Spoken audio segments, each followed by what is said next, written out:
Homeless girl offers baby brother to billionaire CEO. His decision shocks everyone.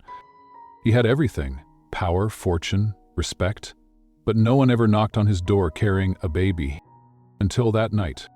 The icy wind bit at his skin as he stepped out into the silent city streets, the snow falling softly around him like forgotten promises.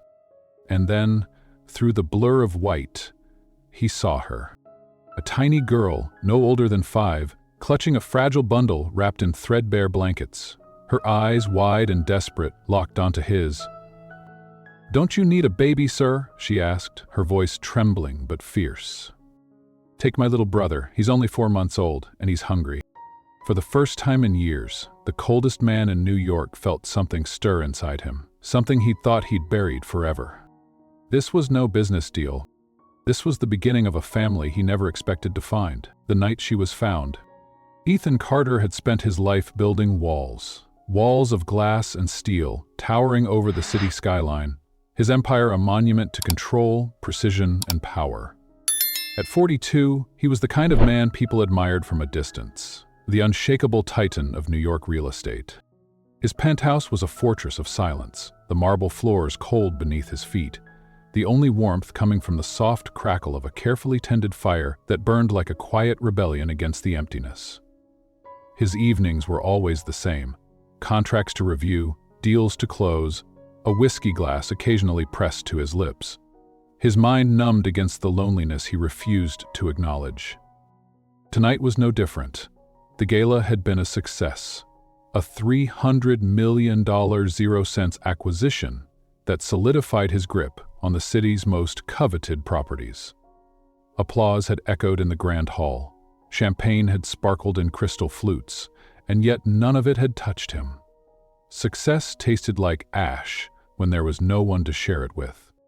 He slipped outside, the icy winter air a harsh whisper against his skin. Snowflakes fell silently, coating the streets with their fragile, fleeting beauty. Ethan inhaled deeply, the cold clearing the fog of his thoughts. It was a world he understood, cold, unforgiving, but honest. And then, in that cold world, he saw something that made him stop. A little girl, no more than 5, stepped cautiously out from the shadows near the hotel's entrance. Her red coat was worn and far too large, her tiny boots dusted with snow. In her arms, a baby, wrapped in a thin, threadbare blanket. The fragile bundle seemed barely more than a whisper against the biting winter night. Ethan's breath caught. There was no parent in sight, no watchful adult, just this child, trembling in the cold, carrying a burden far too heavy for her age. Her eyes met his, startlingly blue, wide, raw, with a mixture of fear and fierce determination. "Don't you need a baby, sir?" she asked, voice small but insistent. "Take my little brother," she said, rocking the infant gently. "He's 4 months old, and he's very hungry." The weight of those words shattered something inside Ethan. He was a man who had faced countless battles in boardrooms, who had negotiated with sharks and tycoons, but nothing in his experience had prepared him for this moment. A child offering her brother to a stranger, hoping for mercy in a world that had already turned its back on them. For a long moment he said nothing. The noise of the city seemed to fade away. The cold snowflakes landed softly on the baby's pale cheeks, on Luna's trembling hands. Where were their parents?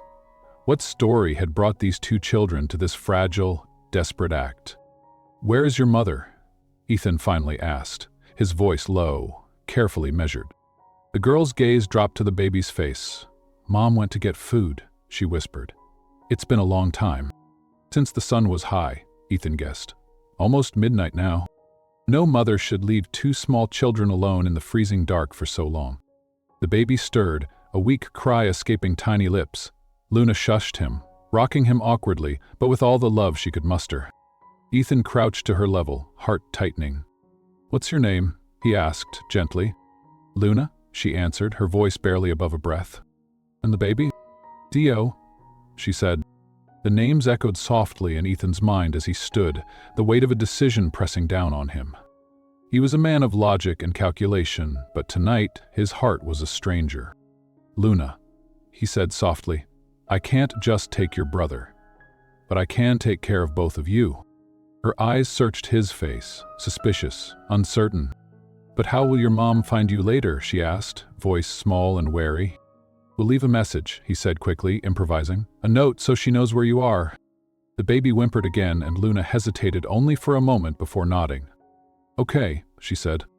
Ethan's Bentley glided to the curb, sleek and silent against the snow-dusted pavement.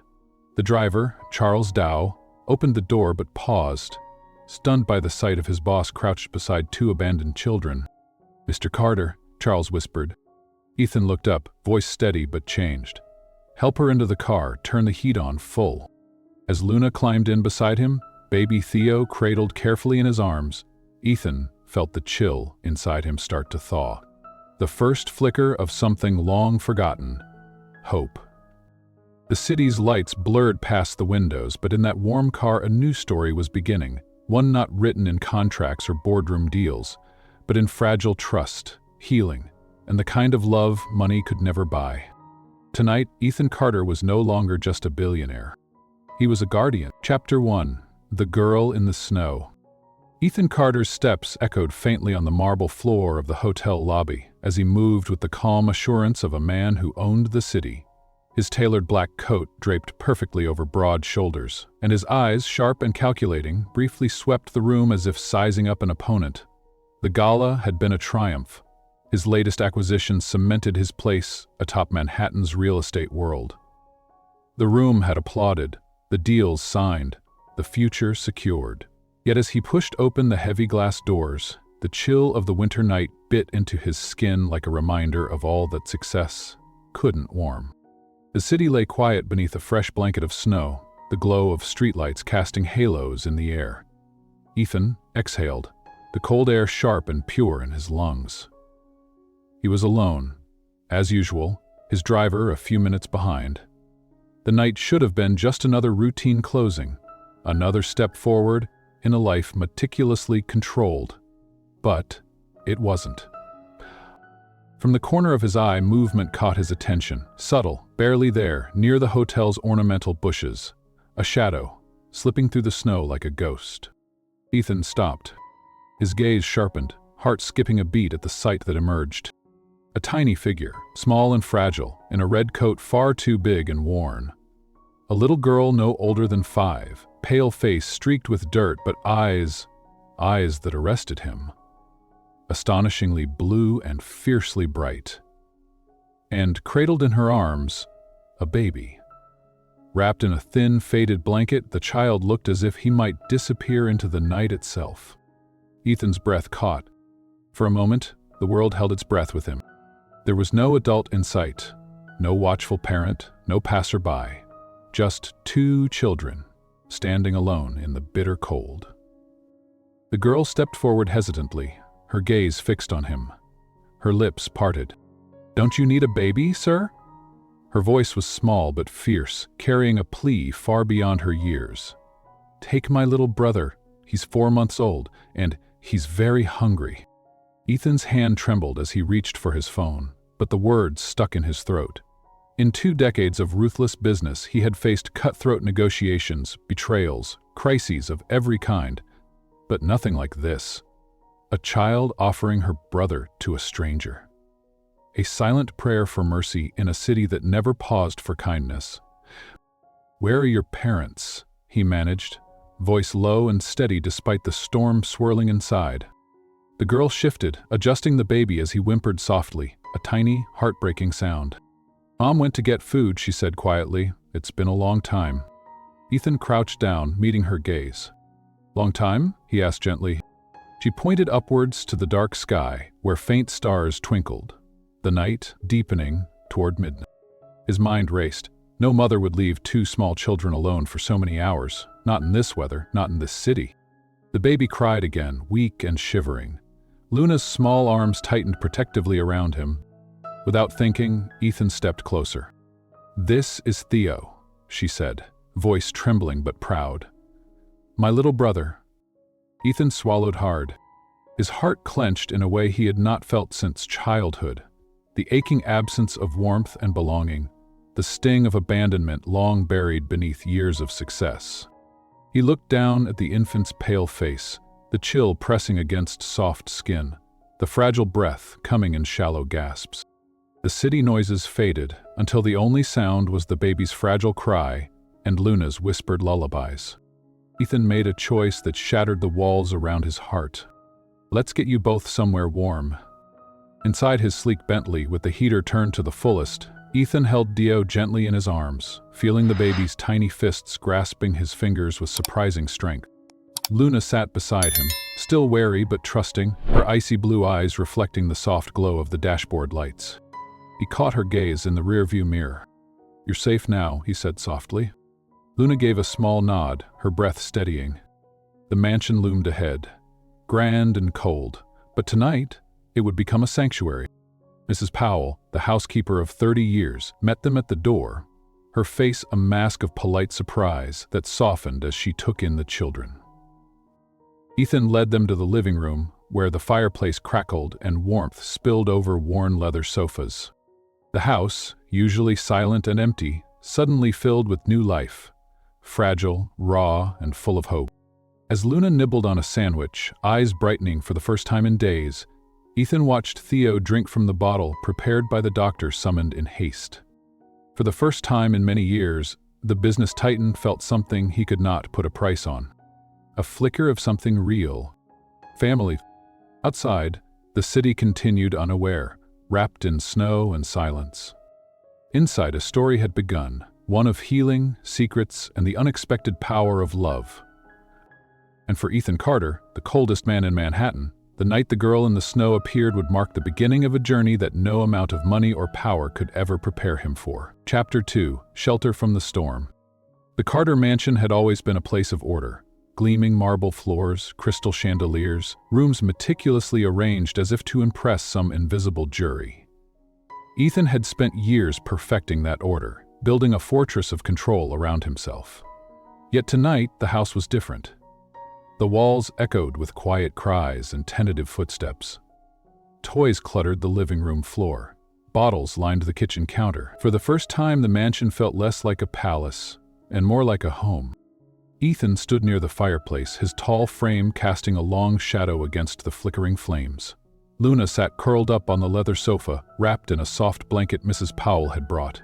The 5-year-old's eyes were wide with exhaustion, but there was a guarded spark that had not been there when Ethan found her. Theo slept soundly in a makeshift crib near the hearth, the faint rise and fall of his chest a fragile reassurance. Mrs. Powell approached with the quiet dignity of someone accustomed to the grandest of households, but softened by what she had witnessed tonight. "Mr. Carter," she said gently, "I've prepared everything you requested: formula, diapers, clothes, warm and clean." Ethan nodded, his gaze never leaving the sleeping baby. "Thank you, Mrs. Powell. Make sure they have whatever they need, and keep Luna close. She's still very wary." The housekeeper's eyes softened. "She's a brave little one, sir. More than most." Ethan ran a hand through his hair, the weight of the night settling in his chest. "Is there a doctor on call?" "Dr. Morgan is on his way. I called him as soon as you brought them in." The sound of the doorbell was a welcome interruption. Dr. Morgan entered quickly, a middle-aged man with a calm demeanor and a medical bag slung over his shoulder. His practiced eyes immediately took in the scene. A baby, wrapped too thin, a tired child, a man out of his usual element. "Ethan, you did the right thing bringing them here," the doctor said as he knelt by the crib. "Let me take a look." As Dr. Morgan examined Theo, Ethan found himself pacing the room, mind racing with questions he had no answers for. How had these children ended up on the streets? Who was their mother? Why had she left them alone? Luna sat quietly beside Ethan now, her small hand slipping into his. The simple gesture hit him harder than any boardroom battle. "Do you want to tell me what happened?" Ethan asked softly. The girl's lips trembled. "Mom?" "She went away. Said she'd be back with food." Ethan swallowed. How long had she been gone? Luna looked up, her eyes shining with unshed tears. "Since the sun was high. It's almost midnight now." His heart tightened. No mother should leave her children alone in the cold for that long. Luna nodded, pressing her cheek against Ethan's hand. "I was scared," she whispered, "but Theo needed me." Ethan knelt beside her. "You did good, Luna. You kept him safe." The doctor's voice cut through the moment. "He's dehydrated and hypothermic, but nothing life-threatening. With care, he'll recover quickly. Luna's a bit underweight but strong for her age." Relief washed over Ethan like a tidal wave.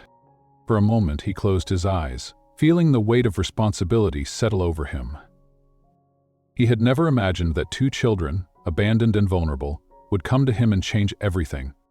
Dr. Morgan prepared a bottle, showing Ethan how to hold Theo properly as the baby latched on and drank eagerly. Watching Luna's eyes track the baby, then turn to him, Ethan realized something profound. For the first time, he wasn't alone. The night stretched on, filled with quiet moments of healing and trust. Luna drifted to sleep on the sofa, exhausted but safe. Ethan stayed by Theo's side, marveling at the tiny life that had just entered his world. Outside, the snow continued to fall, silent, relentless, and unforgiving. Inside, a fragile new bond was forming, one that would soon be tested by secrets, lies, and the painful pasts that had brought them all here. But for now, in the quiet warmth of the Carter mansion, 2 children found shelter from the storm. Chapter 3. Searching for Maya. The grand office of Ethan Carter sat perched high above the bustling city, its floor-to-ceiling windows framing a panoramic view of Manhattan's endless skyline. But for once, Ethan's gaze was fixed not on the jagged silhouettes of glass towers or the flashing numbers of stock tickers, but on a small folder resting in his hand. Inside, scribbled notes and a child's shaky handwriting. The only clues to a woman named Maya, the mother of Luna and Theo. Ethan sat rigid behind his sleek mahogany desk, the usual hum of business calls and deal negotiations replaced by a heavy silence that weighed down the room. His mind replayed the moment he first met Luna and Theo, the fragile thread connecting their lives now tangled with something deeper, something far more personal. He had called in a favor, the city's best private investigator, Frank Donovan, a man as relentless as he was discreet. When Frank arrived, Ethan didn't waste time. "This family," Ethan said, voice low and steady, "they need answers. I want to find their mother. No stone unturned." Frank nodded, flipping through his notes. "What do we have so far?" Ethan handed over Luna's description of her mother, a young woman with dark hair and piercing blue eyes, thin, likely in her early 20s. A vague address near a red building by the park and a landmark. A store with a giant ice cream sign. Frank scribbled the details, already mapping out his route. "I'll check shelters, hospitals, police records, any usual places a woman in trouble might be." Ethan leaned back, feeling the cold weight of uncertainty settle around him. "Do you think she's in danger?" Frank's expression hardened. Either danger or desperation. Sometimes it's hard to tell which is worse. The next morning, Ethan stood by the window, watching as the city came alive beneath a gray sky. The phone rang, piercing the quiet. "Mr. Carter?" Frank's voice came urgent. "I found a place. New Hope Shelter on the east side. Maya is there. She's sick. Pneumonia, malnutrition, refusing hospital care." Ethan's grip tightened on the receiver. "I'm coming there. Send me the address." The shelter was nothing like Ethan's pristine mansion. Its walls were cracked, paint peeling, a faint odor of disinfectant and despair hanging in the air. Volunteers moved quietly between beds and worn chairs. Here, the desperate sought refuge, a fragile hope amid the city's unforgiving grind. Frank led Ethan down a long corridor, their footsteps muffled against threadbare carpet. Room 12 was at the end, a small space sparsely furnished. Inside, a young woman sat on the edge of a narrow bed. Her dark hair tangled, face pale and gaunt, but her eyes unmistakably blue. Maya, the woman Ethan had been searching for. She looked up, startled, fear and confusion flashing across her features. "And who are you?" Her voice was hoarse, strained by coughs. "Ethan Carter," he said gently. "I'm the one who found Luna and Theo. They're safe now. I brought you here to get well." Her shoulders sagged, a tear tracing a line down her cheek. "Thank God," she whispered. I thought maybe..." Ethan held up a hand, steadying her. "Tell me what happened." Maya's story spilled out in ragged fragments. her struggles with postpartum depression, the crushing weight of poverty, the illness that had left her unable to care for her children. The shame in her voice was raw, but beneath it, a fierce love for the 2 children she had been forced to leave behind. "I thought they'd be better off without me," she confessed. "But every night, I prayed someone would find them." Ethan listened, his heart heavy. He saw reflected in her the same desperation he had buried deep inside himself, the fear of failing, of being abandoned. Back at the mansion, Luna and Theo waited with Mrs. Powell, their small forms a fragile echo of the family Ethan was slowly piecing together. When Maya finally arrived, weak but alive, the children's eyes lit with cautious hope. The reunion was tentative, filled with moments of joy, fear, and the painful gaps of lost time. Ethan watched Maya cradle Theo, rocking him gently as Luna stood close, the tentative thread of family beginning to weave through the broken past. Later that night, Ethan sat alone in his office, the city lights flickering like distant stars, the weight of his new reality pressed upon him. He had found the mother, but the family was far from whole. There were secrets yet to uncover. And a man from his past, a father, whose shadow loomed larger than ever. Chapter 4. The Return of a Mother. The morning light seeped softly through the heavy drapes of the Carter mansion, casting warm golden hues over the polished floors. The house, once so cold and silent, now carried a new rhythm. The quiet breathing of a recovering woman, the soft coos of a baby, and the tentative footsteps of a little girl learning to trust again. Maya sat quietly in a plush armchair, wrapped in a soft blanket Ethan had provided. Her dark hair, once tangled and dull, now fell loosely around her face, revealing traces of the vibrant woman she used to be, beneath the weight of sickness and despair. Her eyes, though still shadowed with fatigue, held a flicker of something new. Hope. Ethan watched from across the room, standing by the window as the city hummed below. The man who once lived only for business deals and cold calculations had become the unlikely guardian of a broken family. Mrs. Powell entered, carrying a tray with warm tea and soft bread. She moved with the quiet grace of someone who had witnessed countless lives unfold within these walls, yet this story touched her differently. "Breakfast, Miss Maya," she said gently. Maya nodded, accepting the tray with a faint smile. Luna peeked around the corner, clutching her stuffed elephant close. Her blue eyes scanned the room, wary but curious.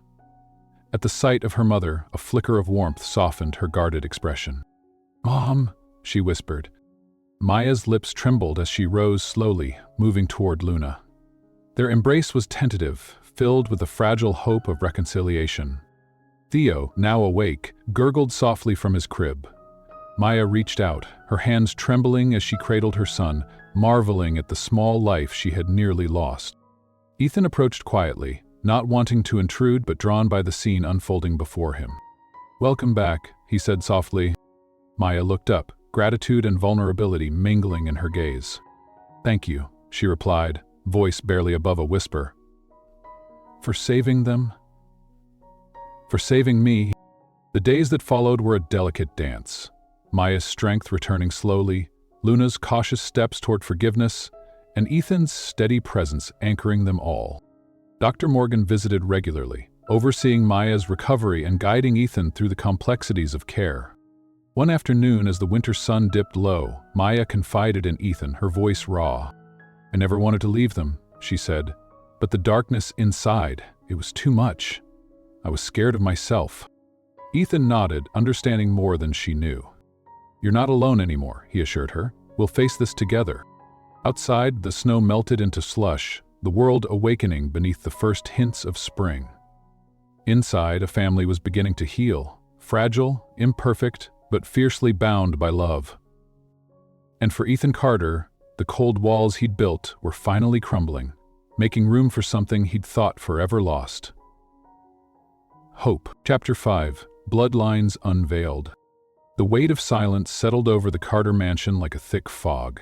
Luna's laughter had faded into the background, and even Theo's soft coos seemed to hold their breath.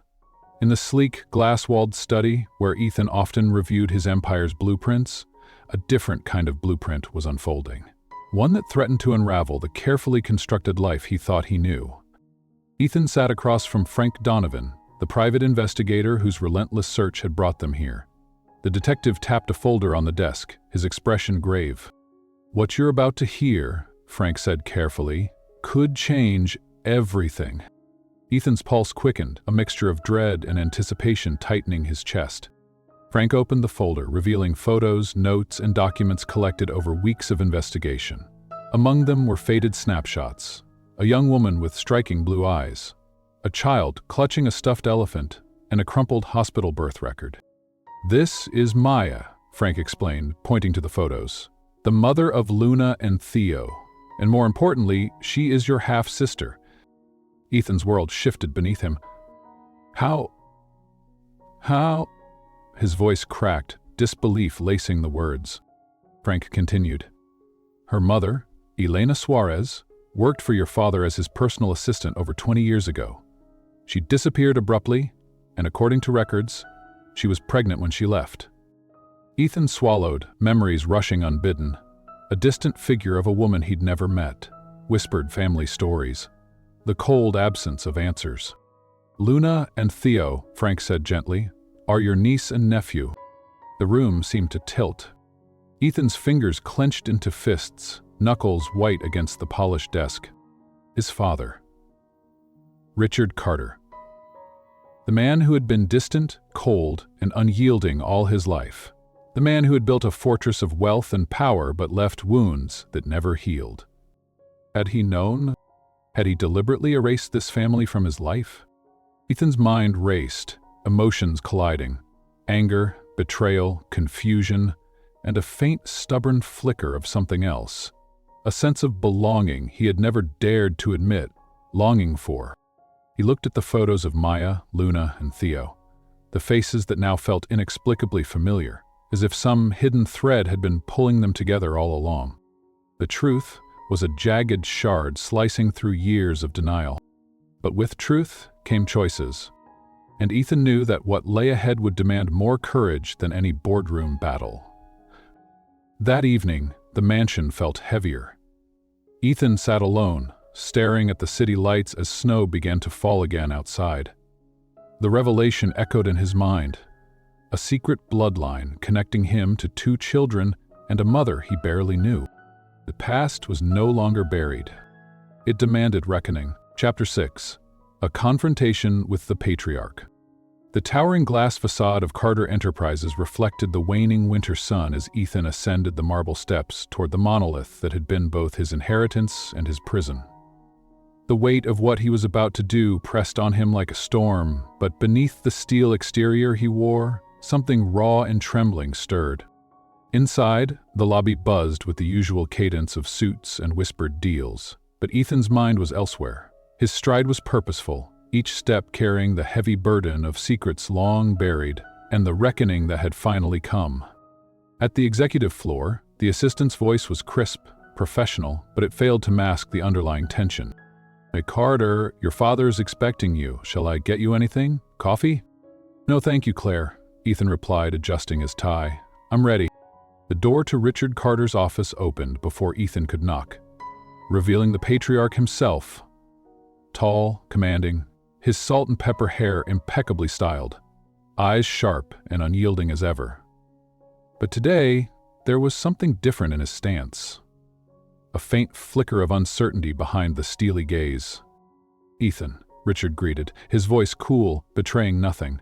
"To what do I owe the pleasure?" Ethan closed the door behind him, heart pounding beneath a veneer of calm. "Dad, we need to talk." Richard motioned to the leather chair across from his massive oak desk. "About?" His question was loaded, a challenge. Ethan took a deep breath, gathering years of anger and hurt into words he had rehearsed countless times. "It's about Maya." Richard's brow twitched, a subtle crack in his armor. "She's your daughter who's been living in poverty, abandoned by you." The words hit the room like thunder. Richard's face remained unreadable, but Ethan saw the tightening around his eyes, the slight clench of his jaw. "That's a serious accusation." Ethan's voice sharpened. "You knew she was pregnant. You made her disappear. You denied her existence, her children's existence. And for what? Your image? Your empire?" Richard rose slowly, pacing like a lion in a cage. "You don't know the full story." "I don't need to," Ethan snapped. "What I do know is that a 5-year-old girl was holding her baby brother in the cold, begging a stranger for help because you weren't there." The room crackled with tension. Richard stopped, looking out the window at the city he had built, an empire built on secrets and sacrifices. "Do you expect me to take responsibility after all these years?" "I expect you to be a father, to meet your grandchildren, to do the right thing, for once." Richard turned, his expression cold but resigned. "If I do this, it changes everything." "Good," Ethan said. "Maybe it's time it did." That evening, Ethan left the office with a mixture of triumph and apprehension. The first battle had been fought. The war for their family's future had only just begun. Chapter 7: Fragile Beginnings. The Carter mansion had transformed again. What had once been a place of icy formality was now a fragile refuge, echoing with the soft, uncertain sounds of new life and healing. The polished floors bore the scattered footprints of little feet, and the once immaculate rooms were softened by the presence of toys and baby bottles. The air smelled faintly of warm bread baking downstairs and the faint tang of baby lotion. Ethan stood by the grand window in the living room, watching the city skyline as twilight deepened. Behind him, the muffled laughter of Luna filled the hallway, a small sound, but for him, it was the music of hope. His father, Richard, had arrived at the mansion that morning, a visitor stepping cautiously into a world he had once shut out. Now, the cold man who ruled an empire was navigating the complexities of family, a role he had never truly learned. Luna sat cross-legged on the soft rug, her bright blue eyes focused intently on the puzzle pieces spread before her. Mrs. Powell hovered nearby, a gentle presence offering quiet encouragement. Richard sat in an armchair, awkwardly clutching a wooden block, clearly out of his element. His usual composure wavered as Luna carefully placed the last piece into the puzzle, a colorful image of an elephant family.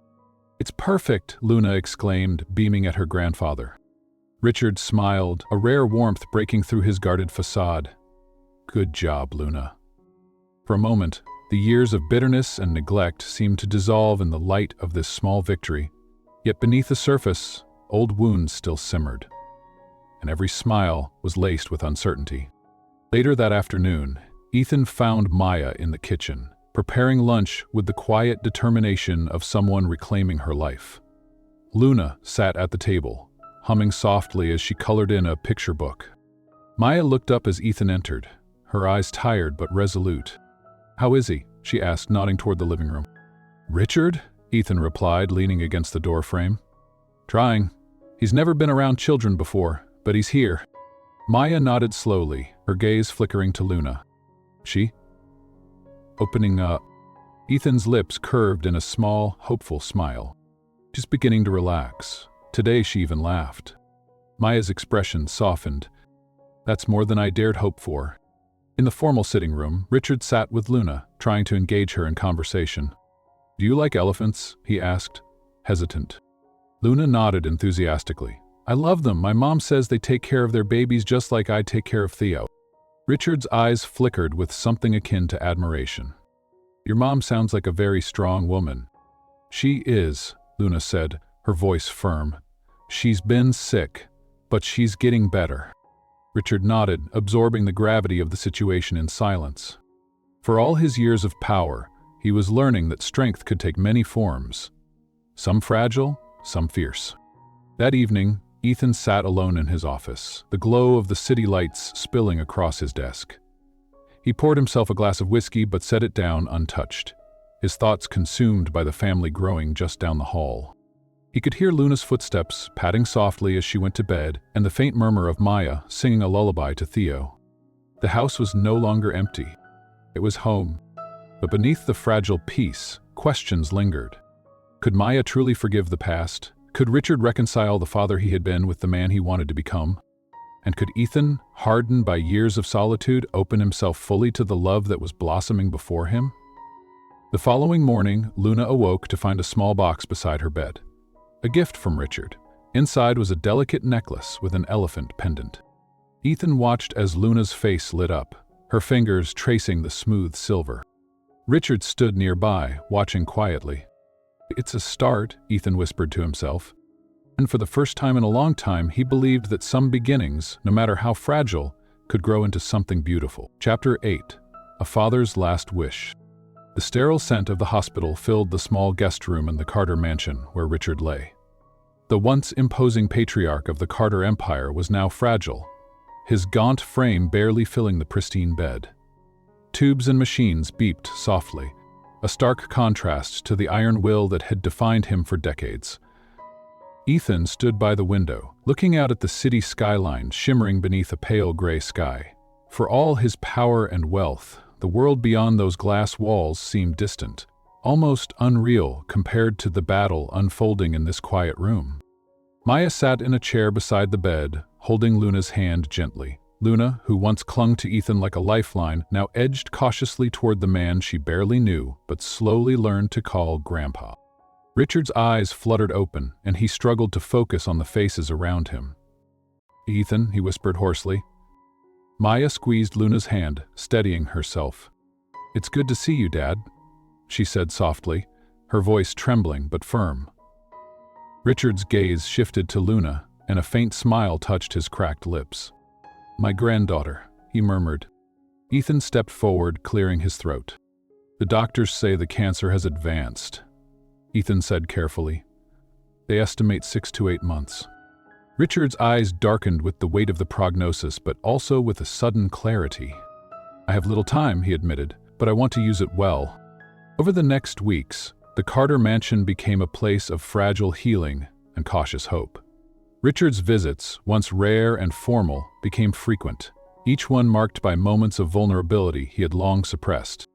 He learned the rhythms of family life, Luna's favorite bedtime stories, Theo's laugh, Maya's growing confidence. Ethan watched as the cold man who had built walls around his heart began to crack, revealing a man desperate to make amends.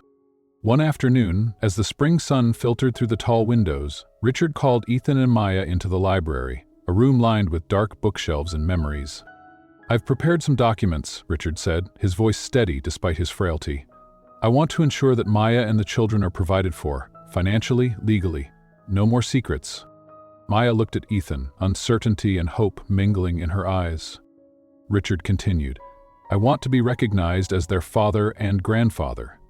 It may be too late for forgiveness, but not for responsibility." Ethan nodded, pride and sadness mingling in his expression. "We'll make sure it happens," he promised. That night, the mansion was unusually quiet. Ethan stood on the balcony, watching the city lights pulse with life below. He felt the weight of the past weeks settle in his chest, the anger, the pain, but also the fragile bonds being forged in the face of loss. His phone buzzed, a message from Mrs. Powell.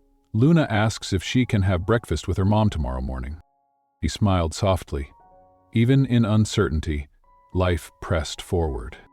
The next morning dawned bright and clear. Luna and Maya sat together at a small table, sharing pancakes and syrup. Maya's eyes glistened with tears as Luna chattered excitedly about her plans for the day. Richard watched from his chair, his expression softening. "Family," he whispered to Ethan. "It's more than I ever understood." Ethan's gaze met his father's, the long road to healing stretching out before them. No one knew what the future held, but for the first time in years, hope was real. Chapter 9. Moments of Joy, Shadows of the Past. The city park bloomed beneath a radiant spring sun, petals unfolding like promises of renewal. The sprawling green space was alive with the laughter of children, the chatter of families, and the rustle of leaves stirred by a gentle breeze. It was a perfect day, one that seemed to defy the shadows of the past and offer a fragile peace. Ethan stood beneath the canopy of an ancient oak, his eyes tracing the carefree movements of Luna as she chased butterflies. Her yellow dress fluttered like wings, her laughter ringing clear and pure. Nearby, Theo wobbled unsteadily on chubby legs, his small hands gripping Ethan's fingers tightly as he took his first confident steps. Maya sat on a blanket spread beneath the tree, her gaze soft and watchful. Richard, frail but dignified, rested in a nearby garden chair, a small box of toys resting on his lap. A silent offering to the granddaughter he was still learning to know. The day was simple but profound. Luna gathered wildflowers to weave a crown, her face alight with delight. She ran to Richard, holding out the delicate circle of daisies. "For you, Grandpa," she said proudly. Richard accepted the crown with a smile that reached his eyes. He crouched to her level, a moment of unspoken understanding passing between them. "Thank you, Luna," he said softly. "I'll treasure it." Ethan watched, a quiet ache in his chest. This was a man who had spent decades cloaked in power, now humbled by the fragile bonds of family. As the afternoon sun climbed higher, Maya and Ethan wandered to a quieter corner of the park. The conversation between them was low and intimate, a dance of honesty and healing. "How is he?" Maya asked, nodding toward Richard. Ethan sighed. "He's trying. It's not easy for him, but he wants to be here." Maya looked down, fingers tracing the pattern of the picnic blanket. "Do you think he'll be forgiven?" Ethan considered her question carefully. "Forgiveness is a journey," he said slowly. "Not just for him, but for all of us. The past is a shadow, but it doesn't have to define the future." Maya nodded, a tear slipping down her cheek. Back on the blanket, Luna's laughter was suddenly punctuated by a shadow passing overhead. A flock of birds took flight, their wings beating a rhythmic cadence that seemed to echo the heartbeat of the day. Richard reached into the box of toys, pulling out a small wooden chess set. "I thought maybe," he said hesitantly, "we could learn together. Play a few games?" Luna's eyes sparkled. "Will you teach me, Grandpa?"